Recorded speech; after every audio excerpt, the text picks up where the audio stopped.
ஆப்ஸ்பா இந்த சட்டம் மட்டும் அமலுக்கு வந்துச்சுன்னா அங்க இருக்கிற ஆர்ம்டு ஃபோர்ஸஸ்க்கு ஏகப்பட்ட பவர்ஸ் கிடைக்கும்.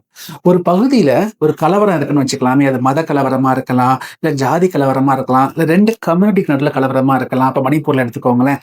அந்த மாதிரி கலவரம் இருக்கிற ஏரியால சென்ட்ரல் கவர்மெண்ட் இல்லாட்டி கவர்னர் அந்த பகுதிய டிஸ்டர்ப்டு ஏரியான்னு டிக்ளேர் பண்ணலாம். அது யூனியன் டெரிட்டரியா இருந்துச்சுன்னா, அங்க இருக்கிற அட்மினிஸ்ட்ரேட்டர் அத டிஸ்டர்ப்டு ஏரியாவா அறிவிக்கலாம். அப்படி டிஸ்டர்ப்டு ஏரியாவா அறிவிச்சுட்டாங்கன்னா, அந்த பகுதியில ஆப்ஸ்பாங்கிற சட்டம் அமலுக்கு வந்துரும். அந்த சட்டம் வந்துருச்சுன்னா, ஆர்ம்டு ஃபோர்ஸஸ்க்கு நெறைய பவர்ஸ் கிடைச்சிரும். இந்த மாதிரி யுபிஎஸ்சி எக்ஸாம்ஸ்க்கு தேவைப்படுற இம்பார்ட்டன்ட் கரண்ட் அஃபேர்ஸ் டாபிக்ஸ கிளியரா புரிஞ்சுக்கிறதுக்கு நம்ம சேனல நீங்க ஃபாலோ பண்ணிக்கலாம். இந்த சட்டம் எப்ப கொண்டு வந்தாங்க?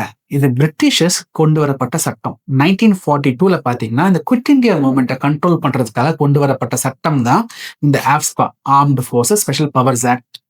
ஆனா 1958ல நார்த் ஈஸ்டர்ன் ஸ்டேட்ஸ்ல ஏற்படுற அந்த டிஸ்டர்பன்ஸை கண்ட்ரோல் பண்றதுக்காக முதல் முறையா கவர்மெண்ட் அங்க கொண்டு வந்தாங்க. 1990ஸ்ல ஜம்மு அண்ட் காஷ்மீர்லயுமே அங்க இருக்கிற கான்ஃபிளிக்டை கண்ட்ரோல் பண்றதுக்காக ஜம்மு அண்ட் காஷ்மீர்லயும் இந்த ஆப்ஸ்பாவை கொண்டு போனாங்க.